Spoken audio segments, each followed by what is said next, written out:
बात करें national pension scheme की, तो ये किस तरीके का प्रोडक्ट है, कौन से इन्वेस्टर्स को सूट करता है, क्या फीचर्स हैं? डेफिनेटली नेशनल पेंशन स्कीम क्योंकि अभी काफी लोगों को पता है इसके बारे में, थोड़ा पुराना हो चुका है, लेकिन रिटायरमेंट के लिए एक बहुत अच्छा बेनिफिट देने वाला प्रोडक्ट है, जिसमें अच्छे बेनिफिट्स भी हैं, आपको टैक्स बेनिफिट्स भी मिलेंगे एंड इक्विटी एक्सपोजर भी आपको मिलेगा and at the same time discipline भी रहेगा, क्योंकि आप इसमें निवेश करेंगे तो इसमें एक लॉक इन आता है जहां पे आप 60 तक निवेश करें, क्योंकि ये रिटायरमेंट के लिए ही बना गया है। और 60 के बाद आप इसमें से एटलीस्ट 60% तक आप लमसम उठा सकते हैं जो टैक्स फ्री होगा, और बाकी का जो 40% है उसका आप एन्युइटी शुरू कर सकते हैं। तो मैं कहूँगी एक ऐसा प्रोडक्ट है जो गवर्नमेंट ऑफ इंडिया ने नागरिकों के लिए इस तरीके से डिजाइन किया है कि रिटायरमेंट के बाद की प्लानिंग करनी हो, जो हम नॉर्मली एसआईपी के रूट से बोलते हैं कि आप रिटायरमेंट के लिए एसआईपी शुरू करें, और हम काफी सारे ट्रेडिशनल प्रोडक्ट्स भी देखते हैं इंश्योरेंस कंपनीज की तरफ से, लेकिन डिसिप्लिन नहीं रहता है। पेंशन प्रोडक्ट्स में हम निवेश लॉन्ग टर्म तक नहीं कर पाते हैं, रिटर्न्स में कहीं हमें नहीं देखने को मिलता है, लेकिन ऐसा प्रोडक्ट जो पीएफआरडीए रेगुलेटेड है, आपको इसमें ऑप्शंस मिलते हैं कि आप उसमें इक्विटी में भी निवेश करें, गवर्नमेंट सिक्योरिटीज में निवेश करें, कॉर्पोरेट बॉन्ड्स में निवेश करें, ऑल्टरनेटिव इन्वेस्टमेंट्स में निवेश करें। काफी सारे ऑप्शंस हैं इसमें निवेश करने के, और इसमें चॉइसेस भी है, ऑटो चॉइस है और एक्टिव चॉइस है। तो आप इसमें से ऑप्शन चूज कर सकते हैं अगर आप रिस्क उठा सकते हैं और अगर आप नॉलेज रखते हैं मार्केट्स की, ठीक है, तो आप एक्टिव चॉइस ले सकते हैं जहां पे आप डिसाइड कर सकते हैं कि आपको इक्विटी में मैक्सिमम आप 75% तक निवेश कर सकते हैं, ज्यादा रिस्क ले सकते हैं, क्योंकि अगर आप 25-30 साल के हैं तो आपको लंबे समय में इक्विटी में ज्यादा रिटर्न देखने को मिलेगा। अगर आप बिल्कुल भी जानकारी नहीं रखते हैं और आप ऐसे ही फॉलो करना चाहते हैं, तो आप ऑटो चॉइस का ऑप्शन सिलेक्ट कर सकते हैं, जहां पे एज पर आपके एज के हिसाब से एसेट एलोकेशन होता है, उसमें भी अग्रेसिव, मॉडरेट, कंजर्वेटिव, इस तरीके के चॉइसेस हैं। ठीक है, जब हम एनपीएस की बात करते हैं ना दीपाली, तो टैक्स बेनिफिट ऑब्वियसली बहुत ही दिमाग में आता है कि भाई टैक्स बेनिफिट है कि नहीं। तो नॉर्मली जो हमें 80C के अंदर 1.5 लाख की लिमिट है, इसमें भी वही 1.5 लाख की लिमिट अगर आप एनपीएस में भी पूरा निवेश करते हैं तो 80CCD1 के तहत आपको अप टू 1.5 लाख तक डिडक्शन मिलता है, और एक एडिशनल डिडक्शन 50,000 सालाना तक आपको मिलता है 80CCD1B के तहत। तो टैक्स रिडक्शन हो गया, आपकी एक डिसिप्लिन्ड इन्वेस्टमेंट स्ट्रैटेजी हो गई रिटायरमेंट के लिए, जो post retirement age pension product आपको काम आएगी till you are surviving. And choices of investments में आपको इक्विटी भी मिल जाता है, और कॉर्पोरेट बॉन्ड्स, गवर्नमेंट सिक्योरिटीज, अभी तो हम देख रहे हैं debt market is also good, इसमें भी प्रोफेशनल फंड मैनेजर्स रहेंगे। सबसे लो कॉस्ट प्रोडक्ट है अगर मैं देखूं तो इक्विटी में, दूसरे प्रोडक्ट्स के सामने ये प्रोडक्ट में जो इक्विटी में निवेश होता है उसमें बहुत ही लो कॉस्ट है, फ्लेक्सिबिलिटी है, आप पोर्टेबिलिटी है, मतलब अगर आप जॉब भी कर रहे हैं, आप कितनी भी जॉब्स चेंज करेंगे, आप एनपीएस में निवेश कर रहे हैं तो वो एक अलग ही माना जाएगा, एंड काफी अट्रैक्टिव प्रोडक्ट है मेरे हिसाब से। आप डेफिनेटली इसमें निवेश कर सकते हैं। अगर आप एसआईपी भी करेंगे तो भी अच्छी बात है, अगर आप रेगुलर एसआईपी प्रोडक्ट्स में निवेश कर रहे हैं, आप एसआईपी के थ्रू करेंगे तो भी एक अच्छा आपको पावर ऑफ कंपाउंडिंग का बेनिफिट मिल जाएगा।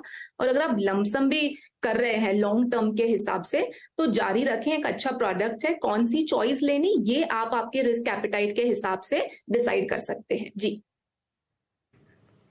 ओके, चलिए, तो ये तरीके हैं, आपको काफ़ी सारे सैलेंट फीचर्स एनपीएस से जुड़े हुए कवर करने की कोशिश की है पूजा ने। उसके बावजूद भी अगर कोई क्वेश्चन आपके मन में है, कोई सवाल है, तो अपने क्वेश्चन हमें भेज सकते हैं, एनपीएस से जुड़े हुए हमारे एक्सपर्ट्स आपकी हेल्प करेंगे। बात करते हैं कॉलर से। नवीन पांडे हमारे साथ कनेक्टेड हैं। नवीन नमस्कार, स्वागत है आपका। बताइए कहाँ से बातचीत कर रहे हैं आप और क्या सवाल है? मैडम जी, मेरा सवाल यह है कि मैं अभी चेक रिपब्लिक से बात कर रहा हूँ, मैं यहाँ पे जॉब करता हूँ। ओके, हाँ, मैं एक छोटा शेफ हूँ, इंडियन करी शेफ। तो मेरा सवाल ये है कि मैं इसमें म्यूचुअल फंड में निवेश करता हूँ, तो अभी मुझे 2 साल से निवेश कर रहा हूँ, तो मेरे कुछ फंड है जो मैंने आपको लिख के भेजे हुए हैं। ओके, ठीक है। तो क्वेश्चन क्या है वैसे आपका, आपके भी फिलहाल पोर्टफोलियो की वैल्यू कितनी है, क्या डिटेल्स हैं, कुछ शेयर करेंगे? जी मैडम, मैंने आपको ऑलरेडी भेजा हुआ है मैसेज लिख कर। तो मेरे पोर्टफोलियो की जो वैल्यू है वो 90,000 है इस टाइम। ओके, ठीक है, समझ गई। पूछ लेते हैं आपका सवाल।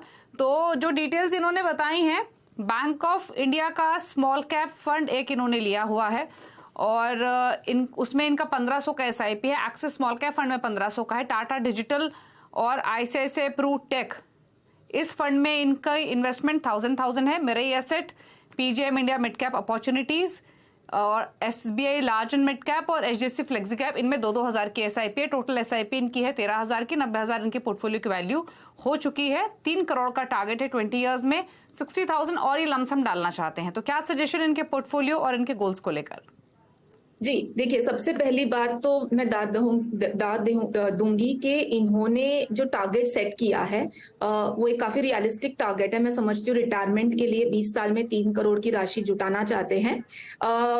देखिए नवीन जी, आप ऑलरेडी 90,000 का आपका लमसम आपने इन्वेस्ट किया है अभी हाल में, और 60,000 आप निवेश करना चाहते हैं। सो ये जो 1.5 लाख का लमसम अमाउंट है, and at the same time आपकी 13,000 की एसआईपी चल रही है जो हमें आपको पोर्टफोलियो आपने भेजा है, उस हिसाब से अगर हम कैलकुलेट करें ना, तो आपके गोल तक पहुंचने के लिए थोड़ा गैप है। आपको एक एडिशनल एसआईपी लगेगी। आपको टोटल एसआईपी जो है वो 28,500 की एसआईपी आपको लगेगी।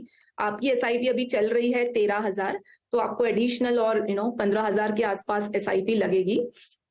ये एसआईपी क्योंकि 20 साल का समय है, आप इजीली टॉप अप करके भी बढ़ा सकते हैं, जैसे आपके कन्वीनियंस से है। अगर आप लमसम भी बीच बीच में डाल सकते हैं तो वैसे भी आप कर सकते हैं। फंड्स की बात करें ना, तो कुछ काफी फंड्स की जो कैटेगरीज है वो मुझे ओवरलैपिंग लग रही है। जैसे लार्ज एंड मिड कैप में 2 फंड्स ले रखे हैं, फ्लेक्सी कैप में 2 है, स्मॉल कैप में 2 है। तो दो सेम ही कैटेगरी के फंड्स लेके ज्यादा कुछ फर्क नहीं पड़ेगा आपके पोर्टफोलियो में। तो आप पोर्टफोलियो को कम करें, कैटेगरीज को आप डिवर्सिफाई करें।